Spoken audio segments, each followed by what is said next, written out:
کہ رسول اللہ صلی اللہ علیہ وسلم کا وسیلہ دینا جائز ہے، حضور علیہ السلام کا وسیلے سے دعا مانگنا جائز ہے۔ کچھ دنوں پہلے کی بات ہے، ہمارے ایک دوست ہیں سعودیہ ہوتے ہیں، مجھے فون پہ کہنے لگے مفتی صاحب قرآن کریم میں ہے کہ وسیلے کے ساتھ دعا مانگو تو قبول ہوتی ہے۔ جب کوئی اس طرح کا سوال کرے نا تو بندے کو سمجھ آ جاتا ہے کہ اس سوال کا بیک گراؤنڈ کیا ہے۔ اس نے یہ نہیں کہا کہ شریعت سے ثابت ہے، اس نے کہا نہیں قرآن سے ثابت ہے۔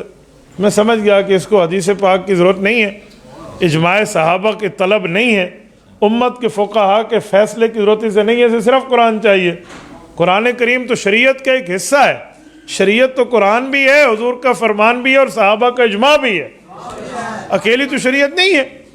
تو میں نے اسے کہا میرے بھائی قرآن کریم میں اگر ایک مسئلہ نہ ہو تو پھر کیا کرے؟ کہتے ہیں عام طور پہ وہ مسئلہ کچا ہو جاتا ہے جب قرآن کریم سے ثابت نہ ہو۔ میں نے کہا اذان چھوڑ دیں۔ کہتے ہیں کیوں؟ میں نے کہا قرآن کریم میں نہیں، اذان ختم، مؤذن نے چھٹی دے ہو تو گھر جا کے بیٹھ جائیے، چھڈو جی کیا رولا پاتا ہوئے، چھڈ دو نا۔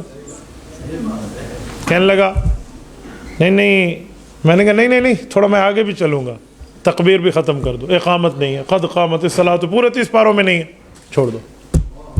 اس کے بعد اللہ اکبر کریں گے نا، سبحانک اللہم مت پڑھنا نماز میں، پورے قرآن میں نہیں ہے، ورنہ سبحانک اللہم مجھے دکھا دو 30 پاروں کے اندر کسی پارے میں ہو، 114 صورتوں میں کسی صورت کے اندر ہو، 540 رکوعوں میں کسی ایک رکوع کے اندر ہو، 30 پاروں میں کسی جگہ تو ہوگا، یہ تو نہیں ہے، یہ بھی چھوڑ دیں۔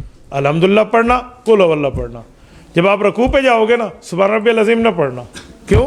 قرآن میں ہے ہی نہیں۔ نہ سامع اللہ پڑھنا، نہ ربنا لک الحمد پڑھنا، سجدے میں جانا سبحان ربی الاعلیٰ نہ پڑھنا، خاموشی سے رہنا، کیوں؟ قرآن میں سبحان ربی الاعلیٰ نہیں ہے۔ اور جب اس کے بعد اتحیات میں بیٹھنا، بالکل اتحیات نہیں پڑھنی، صرف ربی جل نہیں پڑھنی ہے، وہ قرآن میں ہے نہ اتحیات قرآن میں ہے نہ اللہم صلی علی قرآن میں، چھوڑ دینا۔ بڑی سادی جہی نماز ہے، پڑھ لینا ہے۔ مجھے کہنے لگا مول صاحب یہ تو آپ سینہ زوری والی بات فرما رہے ہیں۔ میں نے کہا چلو سینہ کمزوری والی بات کر لیتے ہیں۔ سینہ زوری والی کیا بات ہے؟ آپ نے خود فرمایا کہ جب قرآن سے مسئلہ ثابت نہ ہو تو کچا ہو جاتا ہے، آپ کو تو حدیث کی ضرورت ہی نہیں ہے، آپ کو صحابہ کا اجماع چاہیے ہی نہیں، تو بس آپ سادی نماز پڑھنا وہ جو قرآن کریم میں لکھی ہوئی۔ تو میرے دوستو بعض اوقات بندوں کو حدیث پاک نہ ماننے کا ایک بہت بڑا بہانہ مل جاتا ہے کہ مسئلہ قرآن میں نہیں ہے۔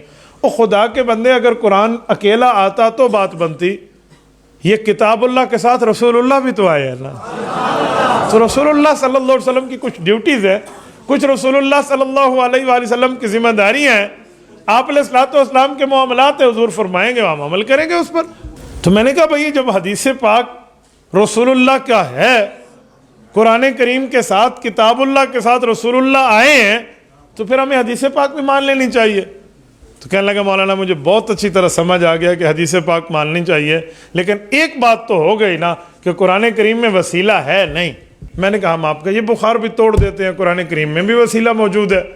کہاں؟ سورۃ نمبر 2 سورۃ البقرہ، آیت نمبر 89 پہلا پارہ سورۃ البقرہ کا 10واں رکوع، رب العزت فرماتے ہیں وَكَانُوا مِن قَبْلُ يَسْتَفْتِحُونَ عَلَى الَّذِينَ كَفَرُوا۔ آج جو لوگ حضور کے منکر بن گئے ہیں نا، یعنی حضور پاک کے آنے سے جو یہودی نہیں مان رہے تھے، تو رب العزت نے فرمایا تمہیں شرم نہیں آتی تم کافر بن گئے؟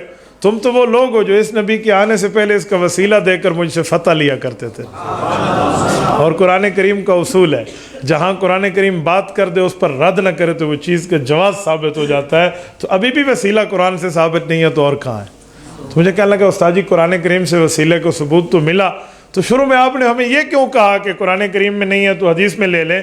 میں نے کہا میں دماغ درست کرنا چاہتا تھا کہ اپنے دماغ سے اس بیماری کو نکال کے باہر پھینک دیں کہ مسئلہ جی قرآن میں نہیں ہے تو ہم نے نہیں ماننا۔